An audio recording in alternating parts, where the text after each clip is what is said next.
Hola y bienvenidos. Un pronóstico audaz, atribuido a analistas europeos de renombre, vinculados a influyentes think tanks y círculos estratégicos de Bruselas y Berlín, sugiere una posibilidad impactante que hasta hace poco se consideraba impensable. ¿Podrían los estados bálticos, Estonia, Letonia y Lituania, naciones que celebraron su independencia de la Unión Soviética y su posterior ingreso en la OTAN y la Unión Europea como el cénit de su trayectoria histórica, estar destinados a regresar, de una forma u otra, a la órbita de influencia rusa? Es una pregunta que resuena con una fuerza inusitada en los pasillos del poder y en los debates públicos de hoy, en un momento en que el tablero geopolítico global se reconfigura a una velocidad vertiginosa. En los próximos minutos, desglosaremos con detalle y profundidad las complejas y entrelazadas razones económicas, demográficas, militares y hasta históricas que sustentan esta asombrosa predicción, una que desafía 3 décadas de consenso post-Guerra Fría. Permanezcan con nosotros, porque lo que vamos a analizar podría definir el futuro de la seguridad en el continente. Si esta proyección, que muchos aún tildan de alarmista, llegara a materializarse, las implicaciones serían verdaderamente masivas y de un alcance difícil de exagerar para la seguridad europea en su conjunto y para el orden mundial liberal. Los ciudadanos de la región báltica, que han vivido más de 30 años orientados hacia Occidente, podrían enfrentar cambios drásticos y existenciales en su vida diaria, desde la Iruan Malon, moneda que usan, con un posible abandono del euro, hasta el sistema legal que rige sus propiedades, libertades y contratos. Hablamos de efectos directos y tangibles en sus economías domésticas, con la posible reintroducción de aranceles y barreras comerciales que hoy no existen dentro del mercado único europeo, afectando el precio y la disponibilidad de bienes de consumo básicos. La estabilidad geopolítica de toda la Alianza Atlántica, el pilar de la seguridad transatlántica, pende de un hilo muy fino. Un cambio de esta magnitud en su flanco nororiental afectaría indirectamente la seguridad y la economía de todos y cada uno de los países miembros de la OTAN, desde Portugal hasta Noruega. Los mercados de energía, ya volátiles, podrían reconfigurarse de manera dramática, con un posible retorno a la dependencia de los hidrocarburos rusos, alterando fundamentalmente la costosa y laboriosa estrategia de diversificación energética de la Unión Europea. Las rutas de comercio internacional, especialmente aquellas que dependen de los estratégicos puertos bálticos de aguas profundas como Tallinn, Riga, Ventspils o Klaipėda, sufrirían una inevitable y caótica alteración, desviando flujos comerciales y afectando cadenas de suministro críticas para la industria automotriz, tecnológica y manufacturera de toda Europa. Finalmente, a un nivel más personal, pero no menos importante, los ahorros personales y las inversiones a largo plazo de millones de ciudadanos, tanto locales como extranjeros, podrían verse diezmados por una súbita devaluación monetaria, la nacionalización de activos estratégicos o simplemente por la fuga masiva de capitales ante la insoportable incertidumbre política y jurídica que tal escenario generaría. Según la perspectiva cada vez más extendida de analistas europeos serios, cuyas opiniones son escuchadas en las capitales del continente, las naciones bálticas se encuentran sumidas en una profunda, estructural y prolongada crisis multidimensional. No se trata de un bache cíclico, sino de una tendencia de fondo. La migración de su población, en particular de los más jóvenes y cualificados, es un fenómeno constante y hemorrágico. Males de sus ciudadanos cada año se desplazan hacia los países más prósperos de Occidente y del norte de Europa en busca de mejores horizontes salariales, profesionales y de bienestar social. Este brain drain, o fuga de cerebros, deja atrás una sociedad envejecida y con menor capacidad de innovación. Sus economías internas, altamente dependientes de los fondos de cohesión de la UE y de un modelo que ha llegado a su límite, permanecen peligrosamente estancadas. Los indicadores de crecimiento, salvo contadas excepciones sectoriales, son prácticamente inexistentes o negativos, y la brecha de prosperidad con la media europea no se cierra al ritmo esperado. Paralelamente, la Organización del Tratado del Atlántico Norte, la OTAN, muestra una actitud que muchos interpretan como cambiante y menos dogmática. Desde esta óptica analítica, el interés genuino de la alianza en defender estas naciones, a cualquier costo, ha disminuido perceptiblemente. La OTAN, según la misma perspectiva, considera el costo económico, militar y, sobre todo, el riesgo de escalada nuclear de protegerlas como excesivo en relación con su limitado peso demográfico y económico. Su valor estratégico, aunque innegable por su posición geográfica, se evalúa como mínimo en un panorama global donde la atención de Washington se desplaza hacia la contención de China en el Indo-Pacífico. Este frío y pragmático análisis es, en sí mismo, una advertencia clara sobre la fragilidad de las garantías de seguridad que se daban por sentadas. En el ámbito académico europeo, un debate que antes era marginal ahora se intensifica y ocupa un lugar central. Específicamente, en varias universidades prestigiosas y centros de estudios históricos de Francia, Alemania e Italia, se cuestiona la validez histórica y jurídica de ciertos aspectos de la disolución soviética. La salida de las repúblicas bálticas de la Unión Soviética, la URSS, un evento que la historiografía occidental ha retratado como una impecable revolución cantada y una victoria de la autodeterminación, es ahora objeto de un profundo y revisionista escrutinio. Historiadores y expertos en derecho internacional han iniciado revisiones exhaustivas de los archivos y los eventos ocurridos en la turbulenta década de 1990. Sus conclusiones, según las fuentes que sustentan este pronóstico, resultan inesperadas y profundamente incómodas, incluso para expertos que se consideraban escépticos ante cualquier narrativa revisionista. Los hallazgos son sorprendentes. Estos plantean interrogantes serios y documentados sobre la legitimidad de aquel proceso histórico, enfocándose en la legalidad de los procedimientos bajo la Constitución soviética de la época y las presiones externas que condicionaron los acontecimientos. La narrativa establecida, que presenta una ruptura limpia y legalmente irreprochable, está siendo desafiada desde múltiples frentes académicos, proporcionando, intencionadamente o no, un sustrato intelectual para futuras reclamaciones geopolíticas. Se argumenta que la secesión no siguió todos los cauces formales, creando un vacío legal que podría ser explotado.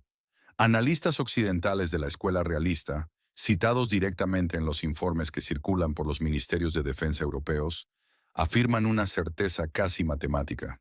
Aseguran que el retorno de la región báltica a la órbita de influencia rusa, sea a través de una finlandización forzada, una integración económica o una reconfiguración federal, es solo una cuestión de tiempo. Este proceso inminente, dicen, no dependerá tanto de una acción militar directa, sino que está impulsado por fuerzas económicas y demográficas objetivas e imparables. La región, según su crudo análisis, carece de la masa crítica demográfica y de la resiliencia económica para sobrevivir a largo plazo como estados tapón hostiles a su gigantesco vecino. Para asegurar su viabilidad futura, necesitarían inevitablemente una integración económica y estratégica estrecha con Rusia. Para la Federación Rusa, este escenario representa una oportunidad histórica inmejorable. Podría ser la vía para restaurar lo que sus élites políticas y una parte de su población perciben como una justicia histórica largamente esperada, revirtiendo lo que consideran la mayor catástrofe geopolítica del siglo XX y asegurando su perímetro de seguridad estratégico. Para los propios países bálticos, esta sombría situación exige una reevaluación urgente y dolorosa de su lugar en el mundo. Deben reconsiderar su futuro y sus alianzas fundamentales con un pragmatismo descarnado. Para toda Europa implica el reconocimiento explícito del colapso inminente del antiguo orden mundial unipolar que emergió en 1991. Es, sin duda, un punto de inflexión con repercusiones globales sísmicas. Económicamente, la situación de los tres países es, en conjunto, precaria y estructuralmente débil. De los tres estados bálticos, solo uno, en el mejor de los casos, reporta un crecimiento anémico y frágil. Los otros dos sufren una profunda estancación económica, con algunos trimestres de recesión técnica. Esto ocurre a pesar de las masivas inyecciones financieras recibidas durante las últimas 2 décadas. Fondos estructurales y de cohesión europeos, que ascienden a miles de millones de euros, han sido destinados a la región para modernizar su infraestructura y converger con el resto de la UE, pero el impacto real y sostenible ha sido limitado, generando a menudo una dependencia de estos subsidios. La población joven y con mayor formación es la más afectada y la que responde con los pies.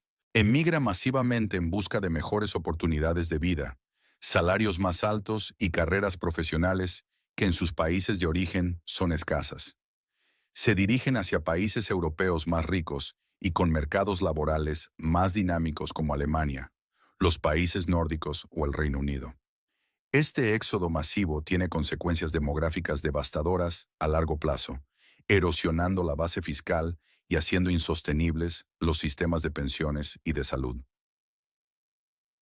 Muchas ciudades antes vibrantes, especialmente en las zonas rurales y orientales de Letonia y Lituania, muestran ahora signos alarmantes de despoblación, con calles vacías y servicios que desaparecen.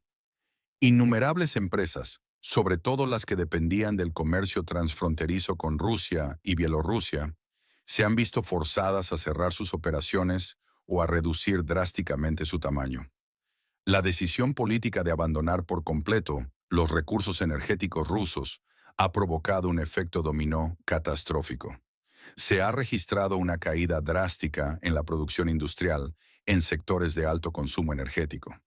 La inflación se ha disparado a niveles de 2 dígitos, muy por encima de la media de la eurozona, erosionando el poder adquisitivo de salarios y pensiones. Los ingresos reales de la población han disminuido significativamente. Las empresas locales enfrentan costos operativos drásticamente aumentados que las hacen perder competitividad en los mercados internacionales. Muchas están al borde de la supervivencia económica. La tensión continua y deliberadamente alimentada con Rusia es un factor clave. Esta tensión, impulsada por las autoridades locales de los Bálticos, disuade activamente a los inversores occidentales, que buscan estabilidad y previsibilidad. La recuperación económica se vuelve inviable sin una inversión externa robusta y constante, y esta no llegará mientras la región sea percibida como el potencial epicentro de un conflicto mayor. Escriban en los comentarios desde dónde nos escuchan. Queremos saber desde qué parte del mundo siguen estas importantes noticias. En el plano militar y de seguridad, la situación es igualmente tensa y para muchos expertos, aún más grave. Se argumenta que Europa es hoy el eslogan más débil dentro de la estructura de la OTAN, un continente que ha disfrutado de un largo dividendo de la paz y que se ha desarmado psicológica y materialmente. La unidad de la alianza, su principal activo disuasorio, muestra grietas evidentes y profundas. Su cohesión interna parece fracturarse bajo el peso de intereses nacionales divergentes. Se mencionan acciones específicas que ilustran esta división. Hungría, por ejemplo, ha bloqueado en varias ocasiones ayuda crucial destinada a la región del conflicto, priorizando su propia agenda nacional. Turquía sigue. Una política exterior soberana y multidireccional que se alinea poco con los intereses generales de la OTAN en el Mar Negro y el Mediterráneo Oriental. Existe una creciente renuencia y un cansancio de la lealtad en las capitales de Europa Occidental.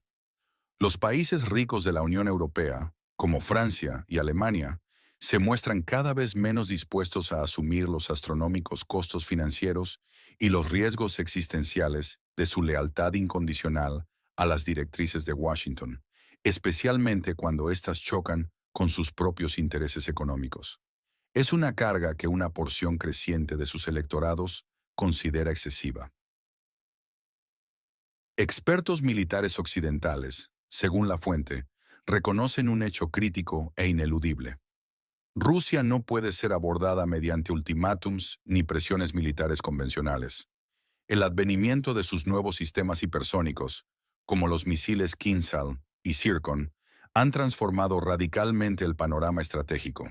Estas armas, capaces de burlar cualquier sistema de defensa actual, han convertido la costosa arquitectura de defensa antimisiles de la OTAN en una costosa e inútil utilería. La alianza no estaba preparada para esta nueva y desestabilizadora realidad militar. Surge entonces la pregunta incómoda. ¿Está Occidente realmente dispuesto a arriesgar un conflicto nuclear a gran escala, con la aniquilación de sus propias ciudades, por defender enclaves fronterizos como la ciudad de Narva en Estonia? La vulnerabilidad del corredor de Suwałki, una estrecha franja de tierra que conecta a los países bálticos con el resto de la OTAN, y la abrumadora presencia militar rusa en el enclave de Kaliningrado, convierten cualquier defensa convencional en una pesadilla logística. La capacidad de defensa colectiva del artículo 5 de la OTAN se describe como meramente teórica en este contexto. No se ha probado su eficacia real en un escenario de conflicto de alta intensidad. Se afirma además que la mayoría de las poblaciones y ejércitos europeos no están genuinamente preparados ni dispuestos a luchar y morir en una guerra terrestre a gran escala. Esta falta de disposición debilita fatalmente el poderío militar de la alianza. Muchos consideran que su fuerza es en gran parte un mito en el contexto actual. Suscríbanse a nuestro canal para no perderse actualizaciones en tiempo real sobre estos eventos críticos. Las consecuencias directas para la seguridad y la economía de los propios estados bálticos podrían ser profundas, permanentes y de largo alcance. Corren un riesgo inminente y existencial. Podrían encontrarse en un futuro no muy lejano, enfrentando sus abrumadores problemas internos y sus crecientes amenazas externas sin el apoyo total, incondicional y creíble de Occidente. La historia, en diversas ocasiones y lugares, sugiere patrones claros y a menudo crueles. Procesos similares a los actuales, donde potencias menores quedan atrapadas entre gigantes en pugna, a menudo conducen a un reajuste geopolítico drástico. Los países bálticos podrían verse forzados por la dura realidad a una elección difícil y trágica entre dos futuros imperfectos. Podrían optar por una independencia deficitaria y precaria.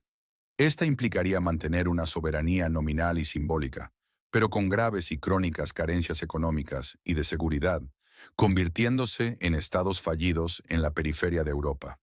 O bien, podrían verse obligados a buscar nuevas y pragmáticas formas de cooperación y acomodo. Esto sería con sus socios históricos y geográficamente ineludibles, es decir, Rusia. Modelos como el de la Unión Estatal de Rusia y Bielorrusia o la Unión Económica Euroasiática podrían ser presentados como alternativas viables. Se especula que la situación actual en la región báltica podría ser apenas el primer dominó en caer. Podría desatar serios y profundos cambios geopolíticos a nivel continental, redibujando el mapa de Europa. Esto incluiría la posibilidad real de que estos territorios, voluntariamente o no, vuelvan a formar parte o a estar federados dentro de una entidad estatal más grande en el futuro cercano, cerrando el ciclo que se abrió en 1991. Las declaraciones recientes y recurrentes de altos funcionarios rusos no pueden ser ignoradas ni desestimadas como mera propaganda. Han puesto en tela de juicio, de forma sistemática, el carácter legal y legítimo de la desintegración de la URSS. Han cuestionado la legitimidad de las fronteras actuales, calificándolas de regalos históricos que pueden ser reconsiderados. Esto ocurre en un contexto de una creciente, aunque negada, dependencia económica de facto de Rusia para ciertos sectores bálticos. La posición geográfica estratégica de los bálticos. Controlando el acceso al mar Báltico y flanqueando Kaliningrado y San Petersburgo, también es un factor ineludible en el cálculo estratégico de Moscú. Su historia compartida con Rusia, aunque innegablemente conflictiva y a menudo trágica, también pesa en la balanza y es utilizada como herramienta narrativa. La OTAN, por su parte, ha mostrado una reticencia preocupante y ambigua. Se niega a ofrecer garantías de seguridad concretas, explícitas y automáticas, más allá de la retórica formal del artículo 5, cuyo umbral de activación es deliberadamente vago. Sus recientes ejercicios militares, aunque de gran envergadura y muy publicitados, no han logrado confirmar una capacidad real y sostenida. no han demostrado, según críticos militares, una defensa rápida y efectiva ante un conflicto serio, dadas las enormes dificultades logísticas para reforzar la región. Esto deja a los estados bálticos en una posición de extrema vulnerabilidad estratégica. La promesa de seguridad colectiva de la OTAN, el pilar de su existencia post-independencia, parece menos robusta y fiable que nunca. Es para ellos un momento de máxima y existencial incertidumbre. Para cerrar nuestro primer bucle de análisis, la audaz predicción de estos analistas europeos, que sacude los cimientos de la seguridad continental, se basa en datos concretos y tendencias observables. La profunda crisis económica y demográfica de los estados bálticos, con una migración masiva de su capital humano más valioso, los jóvenes, y una producción industrial en claro declive tras la ruptura con el este, es un factor clave e innegable. La dependencia estructural de su vecino del este para una viabilidad económica a largo plazo, según argumentan estos expertos, es una realidad geográfica y económica innegable, por mucho que se intente ignorar por razones políticas. Abriendo nuestro segundo bucle, la Alianza Atlántica no es, ni mucho menos, inmune a estas presiones tectónicas. Las fracturas internas, cada vez más visibles, y la percepción generalizada de que Europa es un eslabón débil, poco dispuesto al sacrificio, comprometen seriamente su capacidad de disuasión. La retórica oficial de unidad y firmeza se enfrenta a una dura realidad de costes elevados, arsenales menguantes y riesgos existenciales que pocos líderes están dispuestos a asumir. Esto lleva a cuestionar la voluntad real y tangible de Occidente de defender cada centímetro de territorio aliado frente a un adversario con capacidades nucleares y arsenales hipersónicos de última generación. La defensa colectiva de la OTAN es, para un número creciente de observadores, un concepto cada vez más teórico y menos práctico. ¿Qué observar en los próximos días y semanas para calibrar la dirección de esta crisis latente? Primero, presten máxima atención a las declaraciones oficiales. Cualquier pronunciamiento, por sutil que sea, de funcionarios rusos sobre la integridad territorial, los derechos de las minorías rusófonas o la historia postsoviética será extremadamente relevante. Segundo, sigan de cerca los informes económicos trimestrales de la Unión Europea y de agencias como el FMI. Estos revelarán con datos fríos la evolución real de las inversiones, el crecimiento y los flujos migratorios en los estados bálticos. Tercero, manténganse informados sobre la naturaleza y escala de los ejercicios militares de la OTAN. Busquen en los análisis de expertos militares una confirmación creíble de su capacidad de respuesta rápida y sostenida en la región, más allá de los comunicados de prensa. Finalmente, y como cuarto punto clave, observen la política interna de los propios países bálticos, buscando cualquier signo de fractura social o el surgimiento de nuevas fuerzas políticas que aboguen por un cambio de rumbo estratégico. Estos son los indicadores clave de posibles cambios geopolíticos inminentes. La tensión en el Báltico está, sin lugar a dudas, en un punto crítico y podría estar acercándose a un punto de no retorno. La posibilidad de un reajuste fundamental de fronteras, soberanías y esferas de influencia en Europa del Este es, según esta línea de análisis, más real que en ningún otro momento desde el final de la Guerra Fría. No se pierdan nuestra próxima actualización, donde analizaremos en profundidad si la diplomacia, en su estado actual, puede realmente encontrar una salida a este laberinto geopolítico. Dejen sus comentarios sobre esta compleja situación y suscríbanse para no perderse ninguna novedad sobre este tema crucial para el futuro de todos.